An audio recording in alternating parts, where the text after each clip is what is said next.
व्यासपीठावरती उपस्थित असले आदरणीय वंदनीय त्या देशाचे लाडके पंतप्रधान नरेंद्र मोदीजी आणि सर्व मान्यवरांच्या वतीने आणि लोकशाहीतले आपण सर्व राजांच्या वतीने छत्रपती शिवाजी महाराजांना विनम्र अभिवादन करतो। आणि आज या ठिकाणी या विराट सभेला संबोधित करण्याकरता एक चांगली दिशा देण्याकरता आवर्जून या ठिकाणी आपल्या सगळ्यांचे या देशाचा भविष्यकाळ म्हणजेच आदरणीय मोदीजी या ठिकाणी आले। त्यांचं मनापासून ह्या सातारा जिल्ह्यात या क्रांतिकारी जिल्ह्यात त्यांचं मनापासून आपल्या सर्वांच्या वतीने मी मनपूर्वक स्वागत करतो। आज या व्यासपीठावरती उपस्थित असलेले केंद्रीय मंत्री रामदासजी आठवले, प्रदेशाध्यक्ष बावनकुळेजी आणि सर्व या जिल्ह्यातले सर्व आमदार, सर्व पदाधिकारी, सर्व भाजपचे आणि मित्र पक्षाचे महायुतीचे सर्व आपण पाईक आणि सर्व आपण या ठिकाणी आल्याबद्दल पुन्हा एकदा आपल्या सगळ्यांचे स्वागत। आज या ठिकाणी आवर्जून या ठिकाणी मला सांगावंसं वाटतं की या संपूर्ण पृथ्वीवरती एकमेव असा एक राजा होता ज्यांचं नाव होतं छत्रपती शिवाजी महाराज। ज्यांनी त्या काळात असे जो विचार दिला तो म्हणजे राज्यकारभारात लोकांचा सहभाग असला पाहिजे ही भूमिका त्यावेळेस त्यांनी घेतली आणि त्यातनंच लोकशाहीचा जन्म झाला। लोकशाहीचे खऱ्या अर्थाने जनक त्यांना म्हणलं पाहिजे। आणि छत्रपती शिवाजी महाराजांचे समतेचे लोक कल्याणचे जे विचार होते ते ह्या अगोदरच्या अनेक पंतप्रधानांनी फक्त घोषणा केल्या पण मात्र त्या कुठल्याही परिस्थितीत अंमलात आणल्या नाही। गेल्या 10 वर्षाचा जर कार्यकाळ जर पाहिला तर संपूर्ण छत्रपती शिवाजी महाराजांना अभिप्रेत असणारे जे काय विचार आहेत किंवा त्यांना अभिप्रेत असणारे जे काय संपूर्ण संकल्प आहे ते जर कोणी अस्तित्वात आणि वस्तुस्थितीत जर उतरवले असतील, मायक्रो प्लॅनिंग करून जे उतरवले असतील तर आदरणीय वंदनीय मोदीजींनी केले हे आवर्जून या ठिकाणी विनम्रपणे सांगावंसं वाटतं।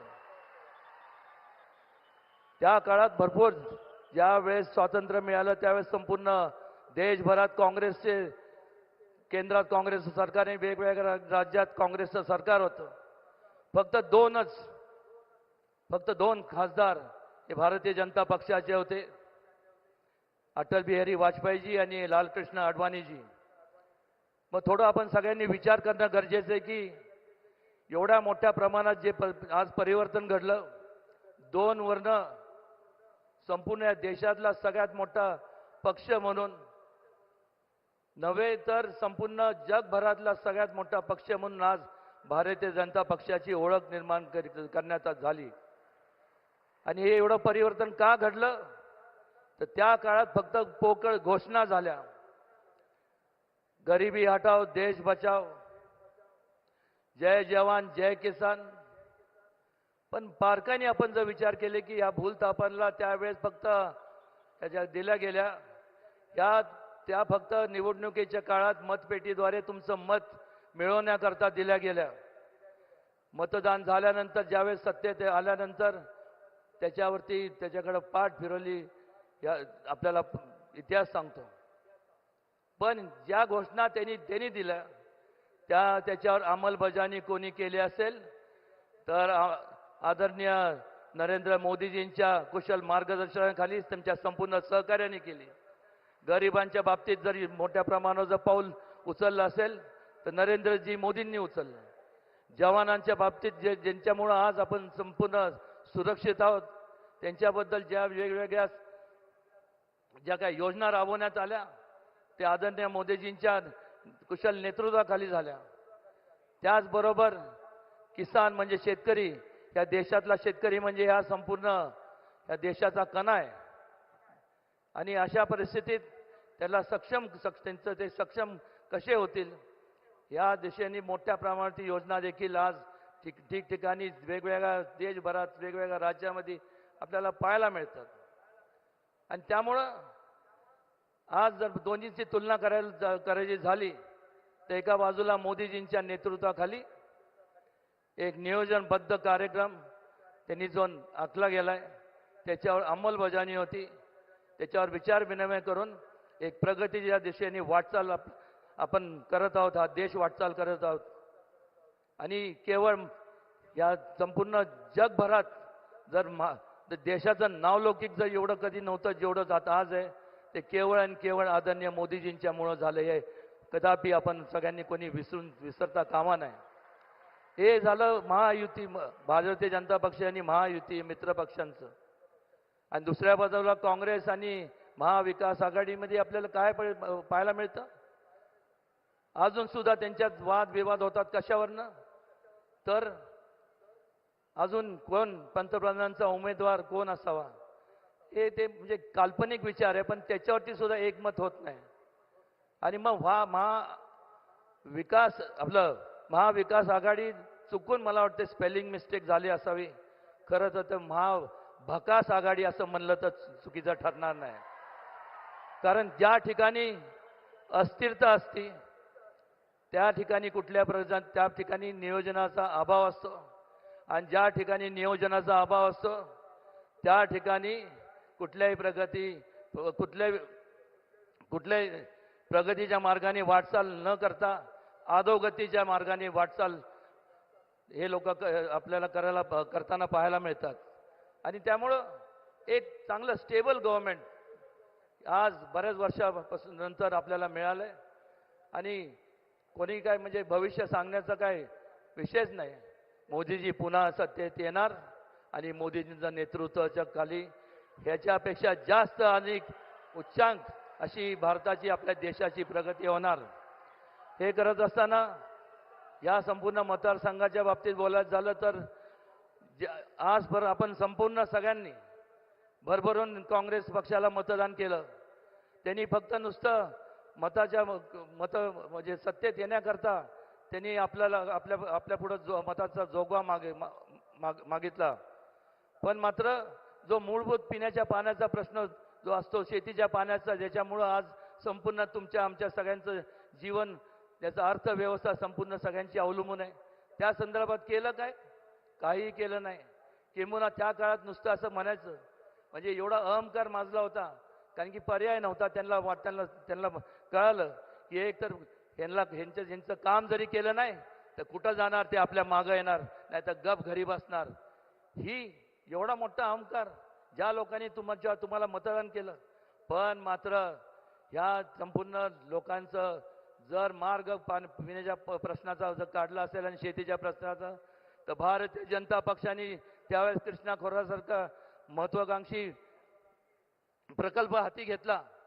मला अजून आठवतं 1996 साली ज्यावेळेस आदरणीय कैलासवासी मुंडे साहेब त्यावेळेस उपमुख्यमंत्री या राज्याचे होते. मी त्यावेळेस त्यांना जाऊन त्यांची भेट घेतली आणि सांगितलं की असं ही वस्तुस्थिती आहे. तर त्यांनी मला असा एक क्षणभर विचार न करता त्यांनी सांगितलं, तुम्ही म्हणताय ते रास्त आहे की त्या लोकांना तिथं पाणी मिळालं पाहिजे, या संपूर्ण भागाला, दुष्काळी भागाला पाणी मिळालं पाहिजे. हेच जर काँग्रेसचं सरकार त्यांनी विचार का केलं नाही?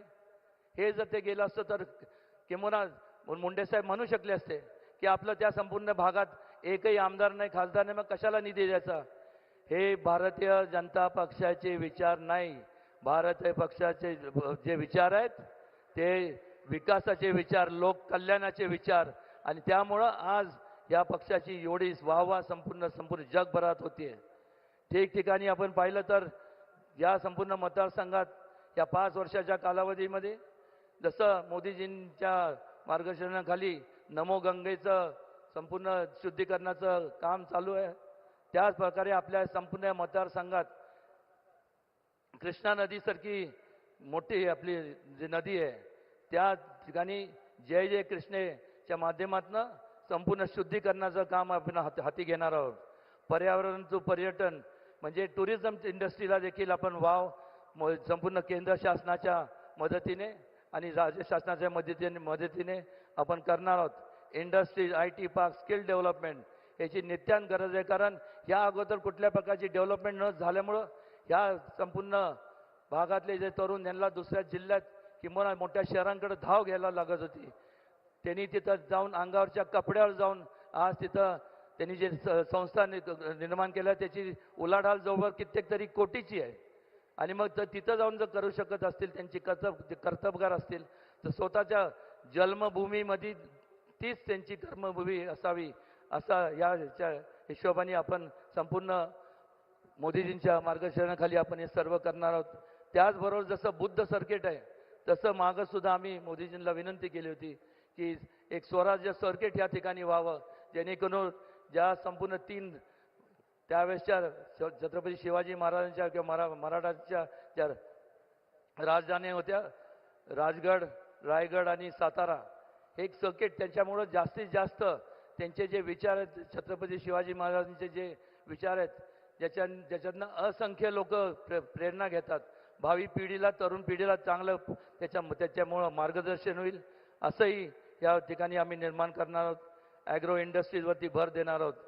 पण मात्र एक या ठिकाणी मला आवर्जून सांगावं असं वाटतं की ज्या वेळेस लोक म्हणजे अनेकदा संविधानाच्या बाबतीत बोललं जातं, ज्या वेळेस कुठलंही नियोजन नसतं, कुठलंही विकास कामांच्या बद्दल बोलता येत नाही, तर मग काय चालू होतं की फक्त ब्लेम गेम, म्हणजे दुसऱ्यावरती फक्त बोट दाखवायचं की हे संविधान बदलणार आहेत।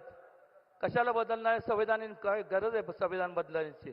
डॉक्टर बाबासाहेब आंबेडकरांच्या नेतृत्वाखाली त्यावेळेसची जी काय संविधान बनवण्याची जे संपूर्ण त्यांचे सहकारी तज्ज्ञ लोक होते, अत्यंत उत्कृष्ट असं संविधान या ठिकाणी त्यांनी तयार केले। 12 संपूर्ण वेगवेगळ्या जाती जे बद्दलचा विचार करून ज्या पद्धतीने छत्रपती शिवाजी महाराजांनी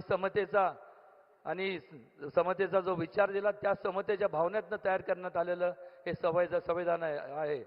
आणि ह्या संपूर्ण जगाच्या पाठीवर कुठल्या पण देशाचं तुम्ही संविधान घ्या आणि आपल्या देशाचं घ्या, ते जवळपास पण आपल्या संविधानच्या तुकड्यांचे एवढं बारकावे पण त्या ठिकाणी पाहायला मिळत नाही।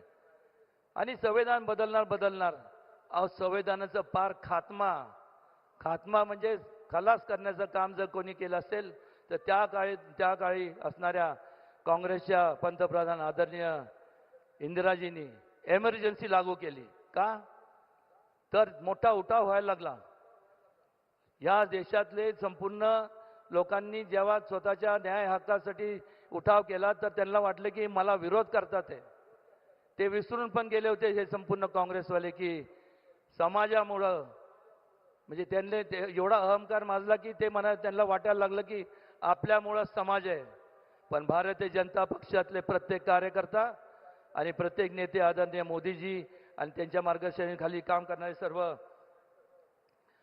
जे आहे ते संपूर्ण त्यांचं म्हणणं काय की आमच्यामुळं तुम्ही नाही आहात, तुमच्यामुळं आम्ही आहोत, हे विनम्रपूर्वक आम्हाला सांगावं असं वाटतं। आज तुम्हाला केंद्रबिंदू मानून आदरणीय मोदीजी वाटचाल करतात, त्यांना खांद्याला खांदा लावून त्यांचं पाठबळ वाढवण्याकरता आज मोठ्या संख्येने आपण या ठिकाणी उपस्थित राहिल्याबद्दल मी पुन्हा एकदा आपल्या सगळ्यांचे मनापासून आभार मानतो आणि ईश्वरांनी प्रार्थना करतो की मोदीजींचं जास्तीत जास्त दीर्घकाळ ह्या संपूर्ण देशाला त्यांचं मार्गदर्शन, त्यांचं संपूर्ण योगदान लाभो। क्वचितच कधी असे म्हणजे खऱ्या अर्थाने म्हणजे जर एवढे बारकावे, म्हणजे मी विचार करतो की दैविक शक्ती त्यांच्यात निश्चितपणे आहे। आणि नाहीतर मला सांगा, एवढे बारकावे जे त्यांनी केले का ह्याच्या अगोदर त्यांचं काँग्रेस किंवा त्या इतर पक्षांचं हे काय विचार जखडून ठेवले होते का? त्यांचा हात धरून ठेवला होता की त्यांनी सही करू नये चांगल्या म्हणजे चांगल्या प्रकारे लोकांच्या हिताच्या कामं करता? पण हे करू शकले नाही आणि कारण हे मोदीजींच्या हस्तेच होणार होतं हे आवर्जून या ठिकाणी सांगावंसं वाटतं। आणि जास्त आपला वेळ न घेता आपल्या सर्वांना मोदीजींचे विचार ऐकायचे, त्यामुळं मी आपल्या सगळ्यांची रजा घेतो। जय हिंद, जय महाराष्ट्र, जय शिवराय.